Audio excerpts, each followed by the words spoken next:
ದೇವನಾದರೆ ಎನ್ನನೆಗೆ ಸಲಹೆ. 651 ಕುರ್ತೆ ಉದಕವ ನೆರವೆ. 651 ಕುರ್ತೆ ಉದಕವ ನೆರವೆ. ಹಾಸಿದಾಗ ಒಂದು ತುತ್ತು ಹೋಗರವ ನಿಕ್ಕುವೆ. ಹಾಸಿದಾಗ ಒಂದು ತುತ್ತು ಹೋಗರವ ನಿಕ್ಕುವೆ. ನಾ ದೇವ ಕಾನ ಭುವೇಶ್ವರ. ನಾ ದೇವ ಕಾನ ಭುವೇಶ್ವರ. ನಾ ದೇವನಲ್ಲದೆ ನೀ ದೇವನೇ. ನೀ ದೇವನಾದರೆ ಎನ್ನನೆಗೆ ಸಲಹೆ. ನೀ ದೇವನಾದರೆ ಎನ್ನನೆಗೆ ಸಲಹೆ. ನೀ ದೇವನಾದರೆ ಎನ್ನನೆಗೆ ಸಲಹೆ.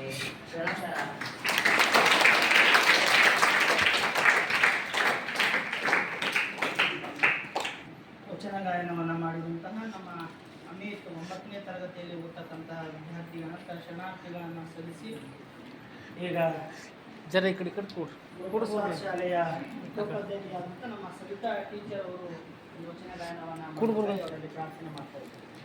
ಅದೇ ರೀತಿ ಪರಮ ಪೂಜ್ಯರಾದಂಥ ಸಿದ್ದಬಸವ ಗುರುಗಳವರು, ಪರಮ ಪೂಜ್ಯರಾದಂಥ ಶಿವಬಸವ ದೇವರವರು ಬಂದಿದ್ದಾರೆ. ಅವರ ಪಾದಾಲಿಂದಕ್ಕೂ ಭಕ್ತಿಯ ಶರಣಾರ್ಥಿಗಳನ್ನು ಸಲ್ಲಿಸಿ ಇರುವ ಪರಮ ಪೂಜ್ಯರಿಗೂ ಹಾರ್ದಿಕವಾದಂಥ ಸುಸ್ವಾಗತವನ್ನು ಚಪ್ಪಾಳೆ ತಟ್ಟೋದ್ರ ಮುಖಾಂತರ.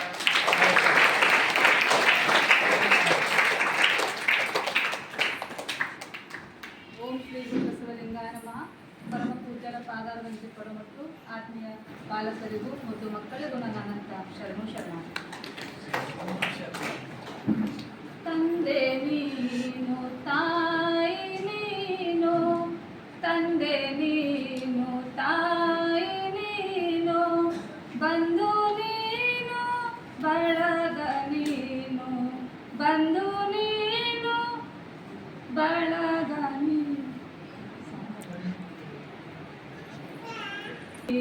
ತಾಯಿ ನೀನು, ತಂದೆ ನೀನು, ತಾಯಿ ನೀನು. ಬಂಧು ನೀನು, ಬಳಗ ನೀನು. ಬಂಧು ನೀನು, ಬಳಗ ನೀನು.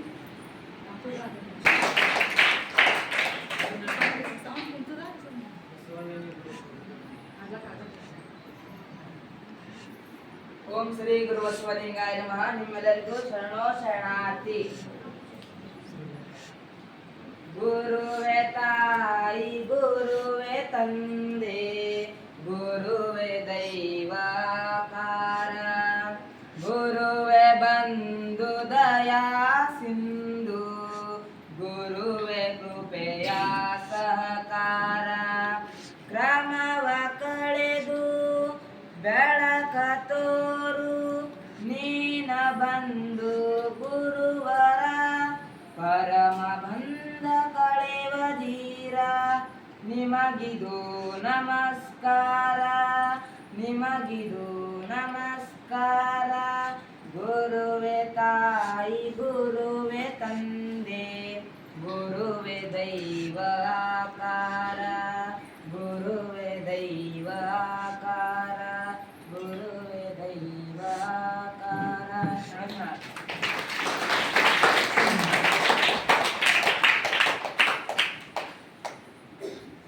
ಈಗಾಗಲೇ ಇನ್ನೊಬ್ಬ ಪೂಜ್ಯರಾದಂಥ ಪೂರ್ವಲಿಂಗಪ್ಪ ಅವರು ದಯಮಾಡಿಸಿದ್ದಾರೆ. ಪೂಜ್ಯರಿಗೂ ಕೂಡ ಹಾರ್ದಿಕವಾದಂಥ ಸುಸ್ವಾಗತವನ್ನು ಚಪ್ಪಾಳೆ ತಟ್ಟದ ಎಲ್ಲ ವಿದ್ಯಾರ್ಥಿಗಳೇ, ಪಾಲಕರೇ, ನೀವೆಲ್ಲರೂ ಭಾಲ್ಕಿ ಮಠ ಅಂದರೆ ಒಂದು ಸಂಸ್ಕಾರದ ಕೇಂದ್ರ ಬಿಂದು, ಒಳ್ಳೆಯ ಶಿಕ್ಷಣ ಅನ್ನುವ ದೃಷ್ಟಿಯಲ್ಲಿ ಇಟ್ಕೊಂಡು ತಾವೆಲ್ಲ ಇಲ್ಲಿ ಬಂದಿದ್ರಿ.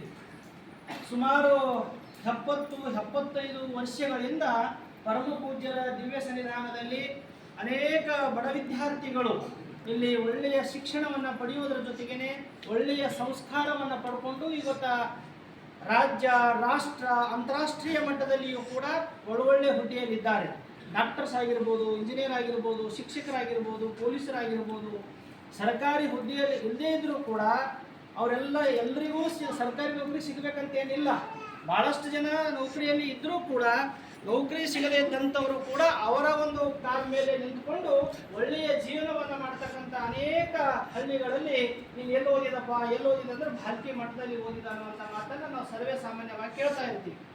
ಅಂತಹ ಒಂದು ಪ್ರಸಾದ ನಿಲಯ ಮಠ ಪರಮ ಪೂಜ್ಯರು ಅಪ್ಪೋರು 1992ರಲ್ಲಿ ಡಾಕ್ಟರ್ ಬಸವಲಿಂಗ ಪಟ್ಟ ದೇವರು ಹಿರೇಮಠ ಸಂಸ್ಥಾನ ವಿದ್ಯಾಪೀಠ ಅನ್ನುವಂಥ ಒಂದು ದೊಡ್ಡ ಶಿಕ್ಷಣ ಸಂಸ್ಥೆಯನ್ನು ಹುಟ್ಟಾಕ್ತಾರೆ.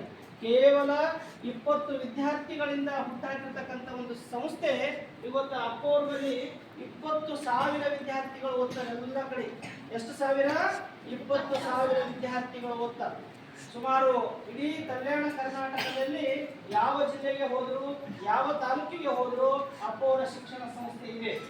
ಆ ಎಲ್ಲ ಶಿಕ್ಷಣ ಸಂಸ್ಥೆಯಲ್ಲಿ ಒಳ್ಳೆಯ ಫಲಿತಾಂಶ, ಈ ವರ್ಷದ SSLC ಫಲಿತಾಂಶ ಎಲ್ಲ ಸುಮಾರು 17 ಹೈಸ್ಕೂಲ್ಗಳಿವೆ, 22 ಪ್ರಾಥಮಿಕ ಶಾಲೆಗಳಿವೆ, 12 ಕಾಲೇಜುಗಳಿವೆ. ಇವೆಲ್ಲದರಲ್ಲಿ ಒಳ್ಳೆಯ ಫಲಿತಾಂಶ ಬಂದಿದೆ.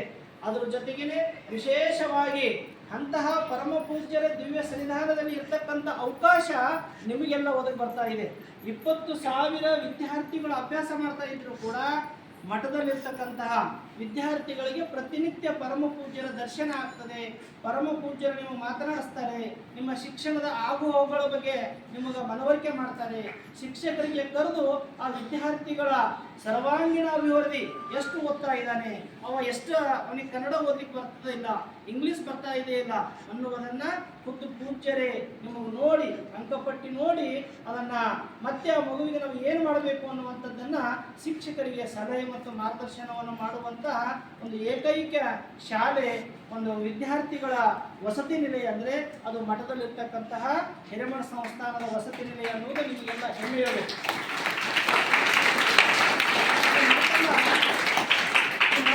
ಹೇಳ್ತಾ ಇದ್ರೆ ಇವತ್ತು ಎಲ್ಲ ಶಾಲೆಗಳು ಶಿಕ್ಷಣ ಸಂಸ್ಥೆಗಳು ಇರ್ತಾವೆ, ಆದರೆ ಶಿಕ್ಷಣ ಸಂಸ್ಥೆಗಳು ಶಿಕ್ಷಣವನ್ನೇ ಕೊಡ್ತವೆ ವಿನಃ ಸಂಸ್ಕಾರವನ್ನು ಕೊಡುವಂಥ ಶಿಕ್ಷಣ ಸಂಸ್ಥೆಗಳು ತುಂಬ ಕಡಿಮೆ ಇವೆ. ಇಲ್ಲಿ ಮಠದಲ್ಲಿ ಮುಂಜಾನೆ ನಿಮಗೆ 5 ಗಂಟೆಗೆ ಎಬ್ಬಿಸಾಕ್ತ, ನಸ್ಕಿನ ಜಾವ ಖುದ್ದು ಪರಮ ಪೂಜ್ಯರೇ ಎದ್ದು ವಿದ್ಯಾರ್ಥಿಗಳಿಗೆ ಎಬ್ಸಿದ ನೋಡಿದ್ರೆ ಎಷ್ಟು ಪೂಜ್ಯರ ಕಳಕಳಿ ಇದೆ ಅನ್ನೋದನ್ನು ಗೊತ್ತಾಗ್ತದೆ. ದೊಡ್ಡ ಪೀಠಾಧಿಪತಿಗಳು, ದೊಡ್ಡ ಗುರುಗಳು ಅಪ್ಪೋರೇ ಎದ್ದು ಎಲ್ಲ ರೂಮ್ ಮಾಡಿ ಹುಡುಗರಿಗೆ ಎಬ್ಬಿಸ್ತಾರೆ. ಬಹಳಷ್ಟು ಸಲ ನಾವೆಲ್ಲ ಶಿಕ್ಷಕರು ವಾರ್ಡನ್ಸ್ ಎದ್ದು ಮನೆಯಲ್ಲಿ ಬರುವಷ್ಟರೊಳಗಾಗಿ ಅಪ್ಪೋರೆಲ್ಲ ಪರಿಶೀಲನೆ ಮಾಡ್ತಾರೆ. ಎಬ್ಬಿಸಿ ಆ ಎಲ್ಲ ವಿದ್ಯಾರ್ಥಿಗಳಿಗೆ ಮುಖಮಾರ್ಜನ, ಶೌಚಾಲಯ ಎಲ್ಲ ಮುಗಿಸ್ಕೊಂಡು, ಜಳಕ ಮುಗಿಸ್ಕೊಂಡು ಕರೆಕ್ಟ್ ಇಲ್ಲಿ 7:30ಕ್ಕೆ ಸಾಮೂಹಿಕ ಇಷ್ಟಲಿಂಗ ಪೂಜೆ ನಡೀತು. ಅಂದರೆ ಎಲ್ಲ ವಿದ್ಯಾರ್ಥಿಗಳು ಏಕಕಾಲಕ್ಕೆ ಇಲ್ಲಿ ಕೂರಿಸ್ತಾರೆ. ಇದೇ ಹಾಲಿನಲ್ಲಿ ಕೂರಿಸಿ ಸಾಮೂಹಿಕ ಮಕ್ಕಳಲ್ಲಿ ಒಂದು ಓದಿನ ಏಕಾಗ್ರತೆ ಬರಬೇಕು. ಈ ಎಷ್ಟೋ ವಿದ್ಯಾರ್ಥಿಗಳಿಗೆಲ್ಲ ಹೇಳ್ತಾ ಇದ್ದೀವಿ, ಸರ್ ಓದ್ಸರಿ ಕ್ಲಾಸಿಗೆ ಹೋಗಲ್ರಿ, ಅವ್ನಿಗೆ ಓದಲಿಕ್ಕೆ ಬರಲ್ರಿ. ಈಗ ಎಷ್ಟೋ 6ನೇ ಮಂದಿರಿ 7ನೇ ಮಂದಿರಿನ ಎಲ್ಲ ಓದಿಸ್ಕೊಂಡು ನೋಡ್ದ ಆ ಮಕ್ಕಳಿಗೆ ಕನ್ನಡದ ಒಂದು ಲೈನೇ ಓದಲಿಕ್ಕೆ ಬರ್ತಾ ಇಲ್ಲ. 7 ವರ್ಷ ಶಾಲೆಗಳಿಗೆ ಹೋಗ್ಯಾರ. ಆದ್ರೆ ಅಪ್ಪವರು 6ನೇ 7ನೇ 4ನೇ 5ನೇ ಆ ಮಕ್ಕಳಿಗೆ ಏನು ಬರಲೋದ್ರೂ ನೀವು ತಗೊಳ್ರಿ ಅನ್ನುವಂಥ ಸೂಚನೆಯನ್ನು ಮುಂದೆ ಕೊಟ್ಟಾರ. ಅಪ್ಪು ಯಾಕೆ ಕೊಟ್ಟಾರ ಅಂದ್ರೆ ಹಳ್ಳಿಗಾಡಿನಲ್ಲಿ ಬರ್ತಾರ, ಅವ್ರಿಗೆ ಏನೂ ಬರಲ್ಲ. ಇವತ್ತು 9ನೇ ಕ್ಲಾಸ್ ಒಬ್ಬ ಹುಡುಗ ಬಂದ, ಅವ್ನಿಗೆ ಏನೂ ಬರಲ್ಲ. 8ನೇ ಕ್ಲಾಸ್ ಬಂದನ, ಅವ್ನಿಗೆ ಏನೂ ಬರಲ್ಲ. ಅವ್ನಿಗೆ ಏನು ತಗೊಂಡು ಪ್ರಯೋಜನ ಮಾಡಬೇಕು? 2 ವರ್ಷ ಸಂಬಳಿಗೆ ಸಮಯ ಹೊಂದೋಗ್ಬಿಡ್ತದ. ಆದ್ರೆ 6ನೇ 7ನೇ ಮಕ್ಕಳಿಗೆ ಸ್ವಲ್ಪ ಏನಾದರೂ ಪ್ರಯತ್ನ ಮಾಡಿ ವಿಶೇಷ ಶಿಕ್ಷಕರಿಗೆ ಕೊಟ್ಟು ಆ ಮಗುವಿನಲ್ಲಿ ಒಂದು ಕನ್ನಡ ಬಂತು ಅಂದ್ರೆ 5 ಸಬ್ಜೆಕ್ಟ್ ಆಗ್ತದ, ಅವ 10ನೇ ಪಾಸ್ ಆಗ್ತಾನ, ಅವನ ಕಾಲ ಮೇಲೆ ಅವ್ರು ನಿಂದಿರ್ತಾನ ಅನ್ನುವಂಥ ಒಂದು ದೂರದೃಷ್ಟಿ ಅಪ್ಪೋರಿಗಿದೆ. ಹಾಗಾಗಿ ಆ ಎಲ್ಲ ದೃಷ್ಟಿಯನ್ನು ಇಟ್ಟುಕೊಂಡು ಈ ವರ್ಷ ನಮ್ಮ 10ನೇ ತರಗತಿ ಒಬ್ಬ ತಾಲೂಕಾ ಚಿಂಚೋಳಿ, ಬಹಳಷ್ಟು ಜನ ನೀವು ಬಂದಿರಿ, ಅಲ್ಲಿ ನಿಮೋಸಹಳ್ಳಿ ಅಂತ ಒಂದು ಹಳ್ಳಿ ಇದೆ. ದರ್ಶನ್ ಅನ್ನುವಂಥ ವಿದ್ಯಾರ್ಥಿ ಸುಮಾರು 4-5 ವರ್ಷ ಅಭ್ಯಾಸ ಮಾಡಿ ಈ ವರ್ಷ 10ನೇ ತರಗತಿಯಲ್ಲಿ 91% ಪಡ್ಕೊಂಡಿದ್ದಾನೆ. ನಿಮಗೆಲ್ಲ ನಾವು ಶಾಲಾ ಕಾಂಪ್ಲೇಟ್ ಕೊಡ್ತೀವಿ.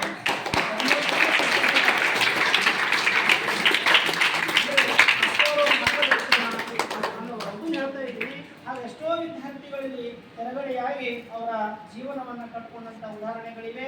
ಹಾಗಾಗಿ ನೀವೆಲ್ಲ ನಿಮ್ಮದು ಯಾವ ಜನ್ಮದ ಪುಣ್ಯನೋ ಏನೋ ಗೊತ್ತಿಲ್ಲ, ಪರಮ ಪೂಜ್ಯರ ದಿವ್ಯ ಸನ್ನಿಧಾನದಲ್ಲಿ ಬಂದು ಒಂದು ಅಭ್ಯಾಸ ಮಾಡುವಂತಹ, ಮಠವನ್ನು ನೋಡುವಂತಹ, ಪೂಜ್ಯರ ಪಾದ ಸ್ಪರ್ಶ ಮಾಡಿ ದರ್ಶನವನ್ನು ಪಡೆದು ಇಲ್ಲೇನೋ ನಾವು ಜೀವನವನ್ನು ಕಟ್ಕೊಳ್ಬೇಕು ಅನ್ನುವಂಥ ಅನೇಕರಿಗೆ ತಂದೆ ಇದ್ದೀರಿ, ತಾಯಿ ಇದ್ದೀರಿ, ತಂದೆ ತಾಯಿ ಇದ್ದಂಥ ಮಕ್ಕಳು ಇದ್ದೀರಿ, ಎಲ್ಲವೂ ಇದ್ದು ಕಡಬಡತನದಿಂದ ಇದ್ದೀರಿ. ಅವೆಲ್ಲ ಇದ್ರೂ ಕೂಡ ಸ್ವಲ್ಪ ಹೊಲ ಇದ್ದು ಮನೆ ಇದ್ದು ನೀವು ಮನೆಯ ಶಿಕ್ಷಣ ಕಲಿಯಾದಂಥ ವಿದ್ಯಾರ್ಥಿಗಳಿದ್ರಿ, ಎಲ್ಲರಿಗೂ ಒಂದು ಅವಕಾಶವನ್ನು ಕೊಡುವಂಥ ಕಾರ್ಯವನ್ನು ಪರಮ ಪೂಜ್ಯರು ನಮಗೆಲ್ಲ ಆದೇಶವನ್ನು ಮಾಡಿದ್ದಾರೆ. ಪೂಜ್ಯರ ಒಂದು ಅನುಮತಿಯ ಮೇರೆಗೆ 4 ಮಾತುಗಳನ್ನೇ ಆಡಲಿಕ್ಕೆ ನಮಗೆ ಅವಕಾಶ ಮಾಡಿಕೊಟ್ಟಿದ್ದಾರೆ. ಅದಕ್ಕೆ ಮತ್ತೊಂದು ಸಲ ಪರಮ ಪೂಜ್ಯರ ಪಾದಗಳಿಗೆ ಭಕ್ತಿಯ ಶರಣಾರ್ಥಿಗಳನ್ನು ಸಮರ್ಪಿಸಿ ಈಗ ಪಾಲಕರಿಂದ ಬಸವಣ್ಣನವರ ನಮಗೆಯೂ ಗುರು ನಿಮಗೆಯೂ ಗುರು ಜಗವೆಲ್ಲಕ್ಕೂ ಗುರು ಅನ್ನುವಂತಹ ಒಂದು ಕರ್ನಾಟಕದ ಸಾಂಸ್ಕೃತಿಕ ನಾಯಕ ವಿಶ್ವಗುರು ಬಸವಣ್ಣನವರ ಒಂದು ಪುತ್ಥಳಿಗೆ ಪೂಜೆಯನ್ನ ನಮ್ಮ ಪಾಲಕರು ನೆರವೇರಿಸಬೇಕಾಗಿ ಅವರಲ್ಲಿ ಪ್ರಾರ್ಥನೆ ಮಾಡ್ತಾ ಇದ್ದೀವಿ.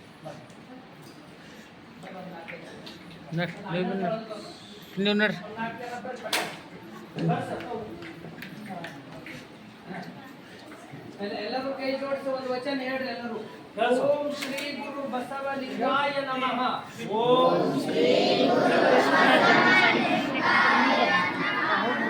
ಪ್ರಣವಾರೂಢನು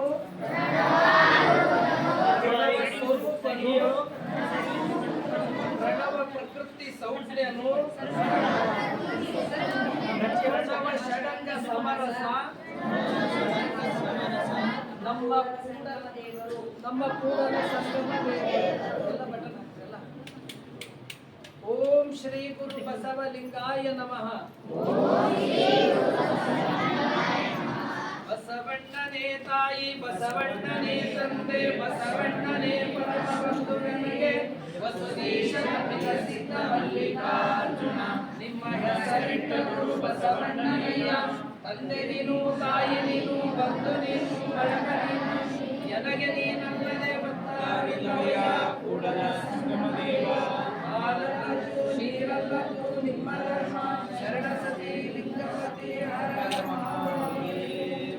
ವಿಶ್ವಗುರು ಬಸವಣ್ಣನವರಿಗೆ ಧರ್ಮಗುರು ಬಸವಣ್ಣನವರಿಗೆ ದಲಿತೋ ಉದ್ಧಾರಕ ಬಸವಣ್ಣನವರಿಗೆ ಇಷ್ಟಲಿಂಗ ಜನಕ ಬಸವಣ್ಣನವರಿಗೆ ಡಾಕ್ಟರ್ ಚನ್ನಬಸವ ಪಟ್ಟದ್ದೇವರಿಗೆ ಡಾಕ್ಟರ್ ಬಸವಲಿಂಗ ಪಟ್ಟದ್ದೇವರಿಗೆ ಶರಣು ಶರಣಾರ್ಥಿ. ಹೇಳಿ ಎಲ್ಲರೂ ಶರಣು ಶರಣಾರ್ಥಿ. ಎಲ್ಲರೂ ಕೂತು ಕೂಡ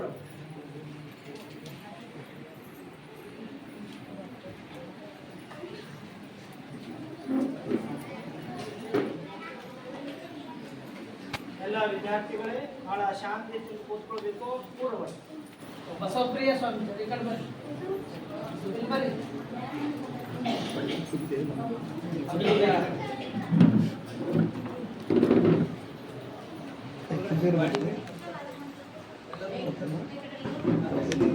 ಎಲ್ಲ ಮಕ್ಕಳೇ ಪಾಲಕರೇ ಈಗ ನಮ್ಮೆಲ್ಲರನ್ನ ಉದ್ದೇಶಿಸಿ ಇಂದಿನ ಕಾರ್ಯಕ್ರಮದ ಈಗ ಸಂಧಾನವನ್ನು ವಹಿಸಿಕೊಂಡಂತಹ ಪರಮ ಪೂಜ್ಯ ಗುರುಬಸವ ಪಟ್ಟದ್ದೇವರವರು ನಮ್ಮೆಲ್ಲರಿಗೆ ಆಶೀರ್ವಚನವನ್ನು ದಯಪಾಲಿಸಬೇಕಾಗಿ ಅವರಲ್ಲಿ ಪ್ರಾರ್ಥನೆ ಮಾಡ್ತಾ ಇದ್ದೀನಿ. ಹೊಡಿ ಹೊಡಿ ಹೊಡಿ ಹೇಳ್ತಾರೆ ನೋಡಿ ಮತ್ತೆ ಗೊತ್ತಾ ಹೊಡಿ ಹೊಡಿ. ಓಂ ಶ್ರೀ ಗುರು ಬಸವಲಿಂಗಾಯ ನಮಃ.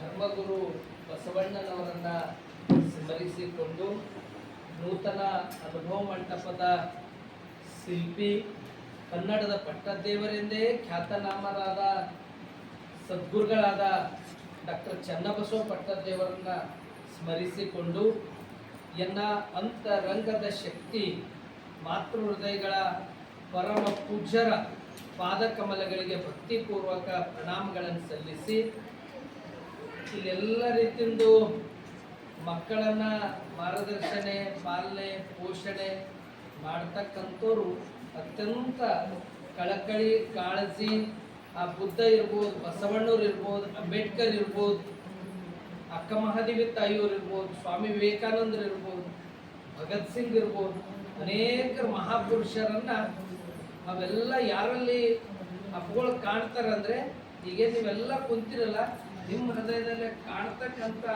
ಒಂದು ಹೃದಯವಂತಿಕೆ ನಾನು ಕಂಡಿದ್ದು ಪರಮ ಪೂಜ್ಯ ಡಾಕ್ಟರ್ ಬಸವಲಿಂಗ ಪಟ್ಟದ್ದೇವರು ಹೇಳ್ತೀರ. ಪರಮ ಪೂಜ್ಯರು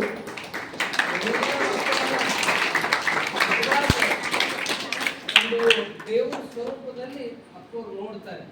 ಅದಕ್ಕೆ ಇನ್ನಿಷ್ಟು ಅಪ್ಪವ್ರ ಆಲೋಚನೆ ಯೋಚನೆಗೆ ಒಂದು ಅದಕ್ಕೆ ಕಾರ್ಯರೂಪಕ್ಕೆ ಬರಲಿಕ್ಕೆ ಅನೇಕ ಮನಸ್ಸುಗಳು ಇಲ್ಲಿ ಅವ್ರದೇ ಆದಂಥ ತ್ಯಾಗ, ಅವ್ರದೇ ಆದಂಥ ಸೇವೆ ಇದೆ.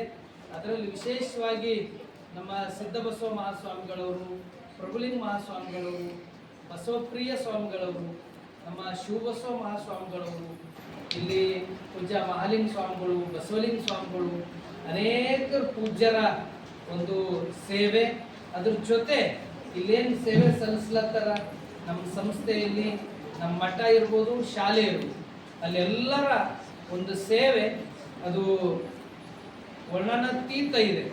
ಯಾಕಂದ್ರೆ ಅವರೆಲ್ಲರೂ ಅಪ್ಪವರು ವಿಶೇಷ ಕಾಳಜಿ ಇದ್ದಿನ ಸಲುವಾಗಿ ಅವರೆಲ್ಲರೂ ಮನೆಗಿಂತ ಹೆಚ್ಚಿನ ರೀತಿಯಿಂದ ಇಲ್ಲೆಲ್ಲರೂ ಕಾರ್ಯ ಮಾಡ್ಕೊಂಡು ಹೋಗ್ತಾರೆ. ಅದರಲ್ಲಿ ಬಾಬು ಸರ್ ಇರ್ಬೋದು, ಸವಿತಾ ಬೋರೆ ಟೀಚರ್ ಅವ್ರು ಇರ್ಬೋದು, ನಮ್ಮ ಶಾಂತಯ್ಯ ಸ್ವಾಮಿ ಅಣ್ಣವ್ರು ಇರ್ಬೋದು, ಅನೇಕರು ಇಲ್ಲಿ ಸೇವೆ ಇದೆ. ವಿಶೇಷವಾಗಿ ನಮ್ಮ ಬಸವ ಪ್ರಣವ್ ಅವನ ಸೇವೆನೂ ಅಗಾಧಿದೆ.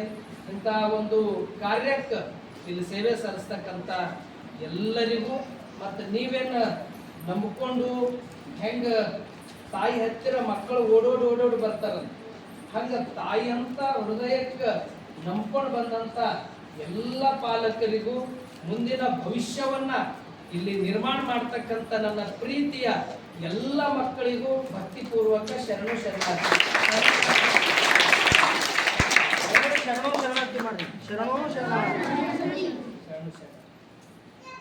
ಇಷ್ಟೊತ್ತು ಬಾಬು ಸರ್ ಅವರು ಹೇಳಿದ್ದಾರೆ ಈ ಭಾಲ್ಕಿ ಮಠದ ಪರಂಪರೆ, ಇದರ ಇತಿಹಾಸ ಇಲ್ಲೇನು ಅಂತಂದ್ರೆ, ಭಾರತ ದೇಶಕ್ಕೆ ಸ್ವಾತಂತ್ರ್ಯ ಸಿಕ್ಕರು ಕೂಡ ಈ ಭಾಗಕ್ಕೆ ಸಿಗಲಿಲ್ಲ. ಈ ಭಾಗಕ್ಕೆ ಸಿಗದೇ ಇದ್ದ ಸಂದರ್ಭದಾಗ ಇಲ್ಲಿ ಎಲ್ಲರಿಗೆ, ನಮ್ಮ ಇಲ್ಲಿ ಇರ್ತಕ್ಕಂಥ ಮಹಾಜನತೆಗಳಿಗೆ ಎಲ್ಲ ರೀತಿಯಿಂದ ನ್ಯಾಯ ಒದಗಿಸಬೇಕಂತ ಪರಮ ಪೂಜ್ಯರಾದ ಸದ್ಗುರುಗಳಾದ ಡಾಕ್ಟರ್ ಚನ್ನಬಸವ ಪಟ್ಟದೇವ್ ಅವ್ರು 109 ವರ್ಷ ಬಾಳಿ ಬದುಕಿ ಈ ಭಾಗ ಏನಾದರೂ ಕರ್ನಾಟಕದಲ್ಲಿ ಇರ್ಲಿಕ್ಕೆ ಏಕೀಕರಣಕ್ಕಾಗಿ ಅದಕ್ಕೆಲ್ಲ ಸೇವೆ ಸಲ್ಲಿಸಿ ಹೊರಗೆ ಉರ್ದು ನಾಮಫಲಕ ಹಾಕಿ ಕನ್ನಡವನ್ನ ಕಲಿಸಿ ಶಾಂತಿವರ್ಧಕ ಶಿಕ್ಷಣ ಸಂಸ್ಥೆ ಅಂತ ಇವತ್ತು ಹೆಮ್ಮರವಾಗಿ ಬೆಳೆದಿದೆ.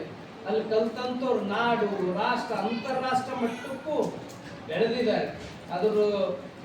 ಅದರದ್ದೊಂದು ಸಂಸ್ಥಾಪಕರು, ಅದ್ರ ಫೌಂಡರ್ ಅಂದ್ರೆ ಅದು ಡಾಕ್ಟರ್ ಚನ್ನಬಸವ ಪಟ್ಟದೇವ್. ಅದ್ರ ಜೊತೆ ಇಲ್ಲಿ ಹಾನಗಲ್ ಕುಮಾರೇಶ್ವರ ಪ್ರಸಾದ ನಿಲಯ ಅಂತಿ ಮಠದಲ್ಲೇ 1936ರಲ್ಲಿ ಮಠದಲ್ಲೇ ಆರಂಭ ಮಾಡುದು.